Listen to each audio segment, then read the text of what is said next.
What's cracking, Jack? You're in the jungle live. I want to know if you guys want more of these live videos from me. And if you're watching this after the fact, it's 5 o'clock p.m. Eastern time when we're starting this. I want to know if you want more of these, okay? And if you're watching this after the fact, please know that this is a live show. So it's going to have a different cadence than my ordinary daily betting videos do. Still going to have a lot of great content, a lot of great info. We're going to dive deep to some games. We're going to start with the NBA, pardon me, and work our way into college basketball with just a little bit of vino, Jack. So let's start with San Antonio, Toronto. Now, yesterday, we took Toronto at home on the money line as our daily sizzler over OKC, and we lost. The game started out fire. I loved the play when I took it. I still would have taken it. I liked it early on. Toronto was up big in the first quarter. OKC stormed back, took a big lead. Toronto came back in the end, tied it up with 2 minutes left. OKC figured it out, got him in the end. I still like that play, but the reason I liked it more yesterday is because I thought it was a punt situation for OKC. Of course, OKC is without SGA, Jalen Williams, and they play the Pistons today, best team in the Eastern Conference. So what I thought, I thought they'd want to test their mettle today because they had Caruso and Hartenstein listed as questionable. I thought they'd want to test their mettle today against Detroit and not play those guys yesterday. They ended up playing. We lost the bet. Whatever, it's okay. But that was my thought process behind yesterday's play of Toronto. Today, San Antonio comes into Toronto. And if you watch that game with Toronto, it was a hard game. I mean, that OKC plays physical no matter who's out there. That's just their style of ball. And Toronto, so that was a tough physical game. They're going to have tired legs. It's a back-to-back. Here comes San Antonio. Let me know who you think the best team in the NBA is, type away, because I think it's the San Antonio Spurs. So now we have San Antonio coming in to Detroit, who's won 9 straight games. I'm sorry, to Toronto. Back-to-back, tired legs. San Antonio's won 9 straight games. And they've won every one of those 9 games by more than this margin of 7.5. I think the line's short. My line would be 9.5, 9 or 9.5, including win 2 days ago at Detroit by 11. I'm uncertain why this line is what it is. The Raptors aren't great against winning teams. Toronto's just 11 and 17 straight up against teams over 500. And yes, I did know that yesterday, but again, I thought it was a punt situation for OKC. So 11-17 against teams with a winning record. San Antonio 20-11 against teams with a winning record. Again, I think San Antonio is the best team in the NBA. Who do you think is the best team in the NBA? And off a physical game yesterday, back-to-back, I think San Antonio is going to blow them out of the water. The culture of this team has changed. You know, when Tim Duncan left the Spurs, I said to my buddy T-Bone, I said the culture of that team is walking out the door with Tim Duncan.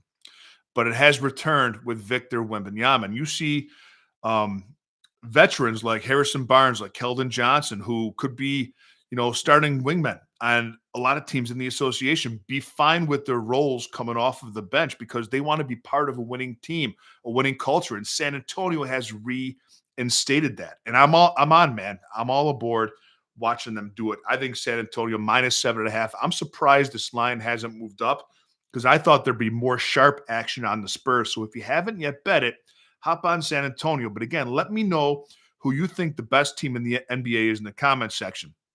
The more comments, the more likes I get for this video, guys, the more I'll continue to do the live betting shows. Now, OKC is in Detroit tonight, and at the risk of redundancy, this is the game I thought they were focused on. I'm disappointed that they're not. It's a little bit weak to me to put their emphasis on yesterday, playing Caruso and Hartenstein yesterday instead of today. It's almost like we don't want to show you what we have. We kind of want to save it for if we see you later on in the championship. But they're punting. Caruso's not going to play. Hartenstein's not going to play. So what opened up as an 8.5-point line is now 10.5. But I'll tell you what, I would still take it. I loved it at 8.5, and I recommended to my jungle members that they take it at 8.5. 10.5 is a little bit high, but I'd still take it. You can't just look at logos. Of course, they've been without SGA. They're without J. Will. And, they just held on to beat the Raptors with Caruso, with Hartenstein last night. Detroit is off of a home loss. And get rid of the logos. Get rid of the notion that, get rid of the notion that the Pistons aren't an elite team. Detroit, the Pistons aren't an elite team. And in my opinion, you tell me if you're on board, Cade Cunningham is a top 5 player in the NBA. No doubt about it to me. What he did, what Cade Cunningham, handsome devil, by the way, he's like a fit Lenny Kravitz. What Cade Cunningham has done with that team in 2 years, and I told my wife, who's watching right now, hello, Bryn, that I told her 2 years ago that this team is going to be a contender in 2 years. And long behold, here they are, best record in the East, one game behind the best record in the NBA. Cade Cunningham is a top 5 player in the NBA. Is that a controversial take? I don't know. You tell me in the comment section. But they're off a loss. And they have the Pistons. I was talking about teams that are very good against teams over 500 with winning records. The Pistons are the best, right? Number 1, Detroit Pistons, number 1 record in the NBA, 18-7 straight up against teams over 500. The strength of OKC is their defense. And again, no matter who's on the court for OKC, they're going to play tough. They're going to be physical. They're going to be hard, play hard. They're going to play defense. But Detroit is very good against good defensive teams. 4-1 against the spread. Last 5 games against top 10 defenses. I like the Pistons tonight. I would lay the 10.5, but it might be better because the number is so big.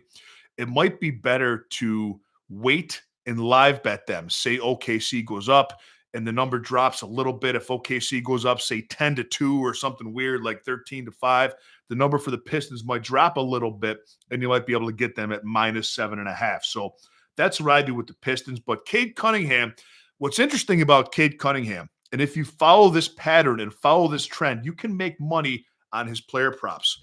When he plays teams that aren't good defensively, you want to back his assists, okay?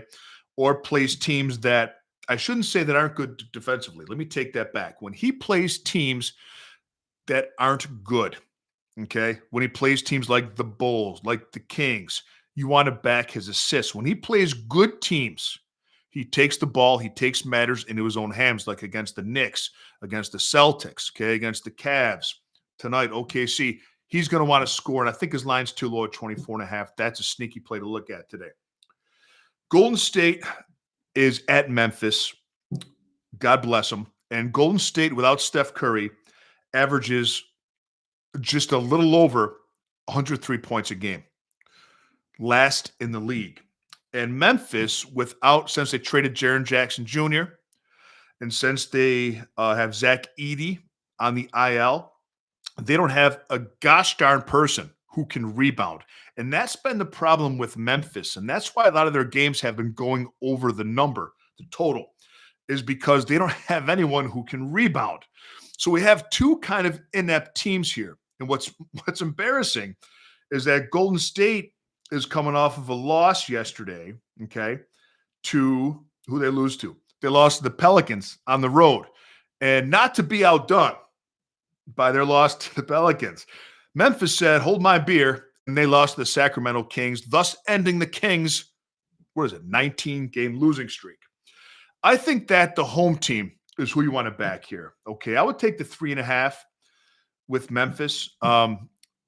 Golden State is still being a little bit overvalued by the books. 2-8 against the number in their last 10. Memphis 6-4 against the number their last 10. If you're going to play this game, I would take Memphis with the points. We're going to look at Cleveland, Milwaukee as soon as I wet the whistle. In the comment section, let me know if you want more live videos. The more comments, the more likes I get, the more I'm likely to do them. So Cleveland and Milwaukee, I didn't cover in my usual betting video today because that's my premium play, but I can talk about it now, and here's the reason why.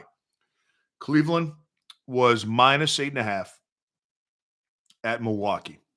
And I told Jungle members, and I bet it, I said, get this in right now. Take the Bucks plus the 8.5 for a couple reasons. Number one, it's what's called a sandwich spot. Cleveland's very hot. You have to understand the Eastern Conference. There are four major players, five if you count Toronto, but four major players. Detroit's number one. Separated between just two games are three teams after that. Okay, Boston, the Knicks, and Cleveland. And the Cleveland played the Knicks last night, beat them. Now they're on the second day of a back-to-back, but look who's next. Tomorrow, they play at Detroit. Okay, so I had a feeling they'd be gearing up for that game. You're right in the middle of the sandwich. Huge game yesterday, huge game tomorrow, or in 2 days, I'm sorry. Huge game in 2 days. In the middle is lowly Milwaukee, and long behold, they're sitting Donovan Mitchell, okay? And that line has gone from +8.5 to +3.5. Jungle members who took the +8.5 along with me, man, we're sitting really good right now because that number is now 3.5. I wouldn't recommend betting the 3.5. I would same thing. I would wait to take it possibly live. I was going to say take Donovan Mitchell as well, but he's sitting. Bucks are a good spot here. Play it live maybe if Cleveland gets up to a big lead. Other than that, I would leave it alone.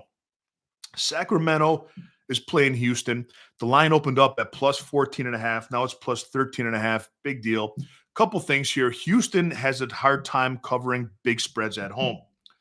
Sacramento is god-awful. I mean, we could probably find 7 people in this chat to give the Kings a good game right now, and they're tanking.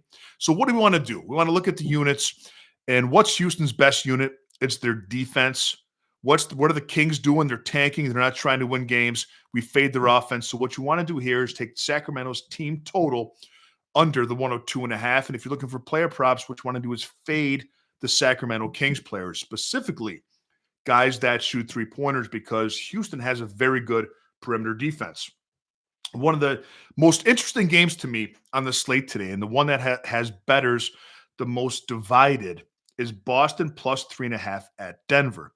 Yesterday, my $5 favorite play of the day, right? My premium play was Boston -6.5 over at Phoenix, and they killed them. They destroyed them. And I didn't know. I had a feeling Jaylen Brown wasn't going to play, that they want to hold him out for tonight's game against Denver because Phoenix stinks without Dillon Brooks and Devin Booker. They just can't score. The night before, they couldn't break 80 against the Trailblazers, who play no defense. The Trailblazers play less defense than the Kardashians on a date with an NBA player, okay? That's how little defense they play. And they won big. Now, Jaylen Brown is playing tonight. The Nuggets, Joker is arguably the best player. I wouldn't say best. I'd say most impactful player in the NBA. But they're out of sorts, right? They're a little out of sorts. And what people don't realize is they've dropped from second in the West all the way to fourth.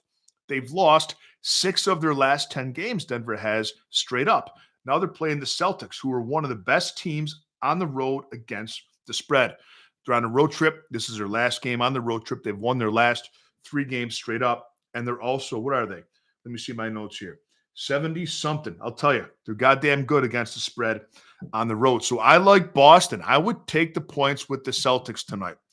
The Nuggets seem in disarray. Boston is an incredibly well-coached team, incredibly disciplined. I think Joe Mazzulla should be certainly in contention for Coach of the Year, what he's done with that championship team without Porzingis and without Jason Tatum. So you can put your questions in the comment section. If you want me to answer any more NBA, we're going to shift to college right now and cover some college games today. But also, too, any college games, because the college slate is so big every day, 365 teams in Division I college basketball. So we can't get to every game. So what I do, this is my process for capping college basketball for the videos I put out to you and the plays that I put out to Jungle members. What I do is I identify 20 games that I have interest in each day in college basketball, or that I think there's going to be an edge somewhere to bet. I cap all those 20 games on my own here in Lancaster, New York, in my office. And then I come up with my 5 to 7 favorite. Those are the ones I put in the video. There are 1 or 2 that I bet, and sometimes 3 myself. Sometimes they're videos, sometimes they're not. So any college games you want me to cap tomorrow for Thursday slate, put in the comment section. I'll make sure that I hit them for you.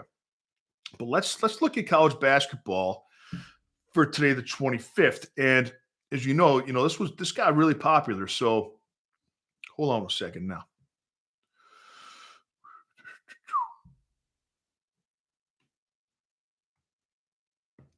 Hold on just a minute. Boom, boom, boom, boom. All right, here we go. College basketball. So this got really popular. I did what's called the Jungle 11 for the huge game today. I'm a Big East savant. I love Big East basketball. Guilty as charged. I love it. I'm super excited for the game today, UConn and St. John's. So I took 11 people. I signed them up for the Jungle 11.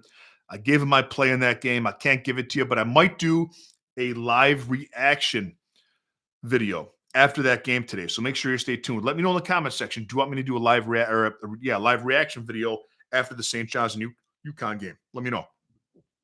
Maybe I'll do it. Pardon me. So those people, the Jungle 11, if the bet hits, they all get a free month membership, $30 value. So that's going to be fun to watch. We're going to stay in the Big East, and let's look at this game tonight between Villanova -9.5 and Butler. Now, Butler's coming off of a 5-point win at home over Xavier, and Villanova's coming off of a 10-point loss at home to UConn. They got their butts kicked by UConn. And the thing about Villanova basketball, it's really interesting because the Big East it's St. John's and it's UConn, and essentially it's everybody else. But here comes Villanova saying, not so fast, Jack. We're in there too. We're a good team. So I consider St. John's and UConn 1, Villanova 1B, everybody else beyond 2 after that. But they're fun games to handicap because it's a very competitive conference. And in my opinion, I'm 8-0 so far. Actually, no, I was 2-0 yesterday in the Big East. I'm 10-0 this year, capping the Big East. I love doing it. I have a good read on it, a good sense on it. So I like it. I like to cap the Big East. But Villanova dominated their first matchup this year at Butler. They beat them by 18 at Butler. Now they're home, and Villanova should make March Madness. They should be an at-large bid, okay? But I won't call them a bubble team, but they want to really solidify their roster, and they don't have too many quad 1 opportunities remaining against quad 1 teams, so they really want to put their foot on the gas and take care of business against the lowly teams. That's where Butler comes in, okay? I think 9.5 is too low, in my opinion, because Villanova got slaughtered at home by UConn in their last game. I think Villanova is going to come out and take it out on Butler. Again, it's St. John's and UConn. Here's Villanova pushing up and everybody else. So take Villanova today minus the 9.5. We're going to stay in the Big East, right? And no, we're not. First, we're going to the SEC. And we have Georgia is catching 9.5 at Vanderbilt. Do you think that that's too many points to give Georgia? Put that in the comment section. I do. I really do. 70% against the spread on the road, Georgia. That's really hard to do. One of the best, and not just the SEC college basketball. You know why? Because they score. They score 90.2 points per game, right? Second only to Alabama in the SEC, who runs and guns like, the Atlanta Falcons used to in the 1990s in football. They play fast. They put up a lot of shots, and they're very good at getting to the foul line. They're second in the SEC in shot attempts, second in free throw attempts, and Vanderbilt puts their opponents on the line more than any other team in the SEC. So here, what do we have here? Okay, now Vanderbilt's good. A little bit inconsistent in dealing with injuries, but Vanderbilt is a good team. All right, they can shoot the 3. So can Georgia. And Georgia scores out the yin-yang, okay? And they've had some decent success on the road. So I'm getting 9.5 points, right? So I can lose by 9, essentially. I just can't lose by 10. I just can't lose by double digits with Georgia. A team that plays fast, a team that scores more than Vanderbilt does, okay? They score, like I said, over 90 points a game. They get to the foul line, and Vanderbilt fouls people at a clip that's the most in the SEC. What am I missing here? You tell me. I think that Georgia, with the points, is certainly the play in this game. They can keep pace, they can keep up, and they're going to have a ton of, because of what I just described, okay, a ton of opportunities to score. They're shooting the ball at a clip higher than everyone. They're getting to the foul line, second most in the SEC, and they're playing the team that commits the most fouls. Tons of opportunities for Georgia to be on the scoreboard. 9.5, I think, is too many. And then we have Florida at Texas. Texas, there are certain people in sports betting who love to look for the team that they think might be under the radar. And today that's Texas. And Texas is good. Okay. Texas is good. And they have a good front court. And if you're unfamiliar, and you might be, and that's okay, front court is the three big guys, right? Back court is the two guards. So when you talk about a front court, Texas has a very good front court. They're a good rebounding team, and that's Florida's strength. Florida has arguably one of the best front courts, arguably the best front court in the country. And the way that Florida has dominated and beaten teams is by bullying them and out executing them, scoring wise and rebounding wise in the front court. So people look and they say, Texas can match that front court. They can't. They're good, but they're a tribute band. They're a cover band of the Florida Gators. And we got the original at what I consider a short line. And if you look at the Florida Gators this year, they've been dominant on the road. Okay, I'm going to tell you something. They're one of my top 4 teams right now. Here's Silverbacks, top 4. I'll give you my top 5. My top 5 college basketball teams right now, my rankings. You tell me where I'm wrong. Number 1, I have Duke. Number 2, I have Michigan. Number 3, I have Arizona. Number 4, I have Florida. And number 5, I have the Illinois Fighting Illini. Let me know where I'm wrong in the comment section. But what we have here is Texas has annihilated teams at home. But it's almost like they're proving a point when, Florida has annihilated teams on the road. It's almost like they're proving a point at home. But it's almost like they're proving a point when they're on the road. Look what we can do too. It doesn't matter where we are, Jack. We're going to handle our business. I think Florida covers this number. I think the public is wrong in this game. DePaul is plus 4.5 at Creighton. Now, Creighton had a big win over UConn, and that's got people excited about St. John's tonight, and it's got people excited about Creighton. But Creighton is, it's funny, the first game, not the first game in the Big East, but the very first college basketball game Creighton played this season, I was on them, and I lost the bet. And I should have listened to their coach before the game because he said, and coaches never criticize their team, never speak ill upon them. But what the coach said, he said, man, we're a soft team. We're just not physical. We're not tough. I'm like, holy Christ. He's saying that? And I watched the game. I'm like, man, he was right. They're fancy pants. They're a fancy team. They rely on the three-pointer. They don't play good defense. They're not physical. They're not tough. DePaul isn't that good at all, but they're scrappy, okay? And DePaul 6-10 straight up inside the Big East. Creighton 8-9 in the Big East with that win at Connecticut as a 14-point underdog. But besides that, Creighton hasn't covered the spread at home since December 22nd, right? Since I was 10 pounds lighter. Last time Creighton covered the spread at home, I was 10 pounds lighter, maybe 11, December 22nd. They've been overvalued by the books because of their name. DePaul, listen to this one. DePaul, 78%. 78% against the spread on the road their last 10 games. I think DePaul's the play here, right? Creighton, like I said, they're soft, fancy boys. They rely on the three-point shot. DePaul plays very good perimeter defense, very good three-point defense. Take DePaul plus the 4.5 and beat the books in this one, man. Go against the public. Now here's the last game that we're looking at, okay? We have Texas A&M plus 7.5 at Arkansas.